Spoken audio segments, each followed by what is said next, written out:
이번 주 우리 시장은 어땠을까요? 이번 주 경제 이슈를 콕콕 다가오는 주요 경제 일정을 쏙쏙 픽해서 전해드립니다. 안녕하세요. 주간 경제 픽 진행을 맡은 이수연입니다. 2026년 2월 셋째 주 주간 경제 픽 시작합니다. 설 연휴 모두 잘 보내셨을까요? 잠시 숨 돌릴 틈도 없이 설 연휴에는 다주택자 양도세 중과 조치를 둘러싼 설전이 벌어졌고, 연휴가 끝나자마자 트럼프 대통령의 관세 위헌 판결로 관세 불확실성이 도드라진 한 주였습니다. 이번 주 키워드 보시죠. 먼저 첫 번째 키워드, 다주택자를 향한 경고 메시지입니다. 정부가 설 연휴를 기점으로 연일 다주택자를 대상으로 한 세제 압박 메시지를 계속해서 내놓고 있습니다. 정부가 예고한 대로 다주택자에 대한 양도세 중과 조치가 4년 만에 부활한 것이 시작이었습니다.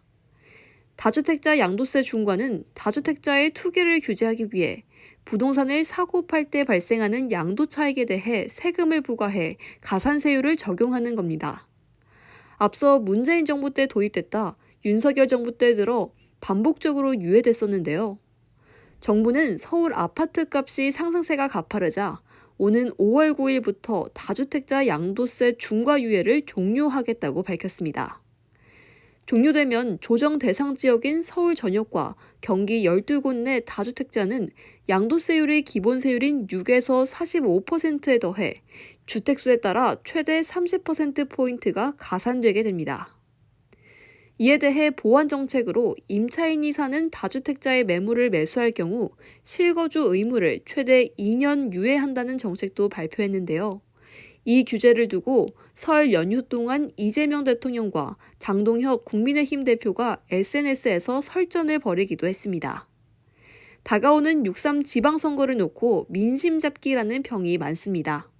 실제로 정책 공식화 후 서울 아파트 매물은 증가했고 기존 호가 대비 수억 원 낮춘 절세 매물도 등장했습니다만 지방선거를 앞두고 대출과 세금 규제 강화 정책에 대한 불확실성과 집값의 향방을 예측하기 어렵다는 점에서 매수자들은 다소 신중한 움직임을 보이고 있습니다. 이어서 두 번째 키워드, 트럼프 관세 위헌입니다. 미국 연방대법원은 현지 시각 20일 트럼프 대통령이 세계 각국에 부과한 상호관세 조치가 위법하다고 판결했습니다. 트럼프 대통령이 1977년 제정된 국제비상경제권한법을 근거로 부과한 관세 조치가 행정부 권한을 넘어섰다고 설명했습니다.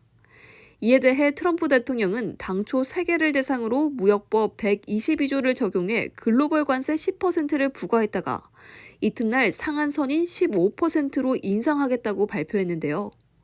우리 국회는 이 같은 결과에도 트럼프 대통령이 관세 재인상의 속도를 높일 수 있다는 우려에 대미투자특별법 심사를 예정대로 진행할 것이라고 밝혔습니다.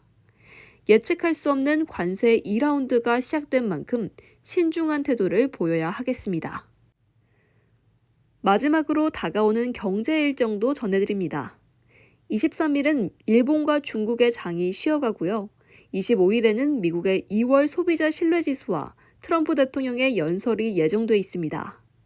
26일에는 한국의 금리 결정이 발표되고 미국의 원유 재고와 신규 실업수당 청구 건수도 발표됩니다. 27일에는 미국의 생산자 물가지수가 나올 예정입니다. 이렇게 이번 주 주간 경제 픽 전해드렸습니다. 한 주 경제를 정리하는 데 도움되셨길 바랍니다. 고맙습니다.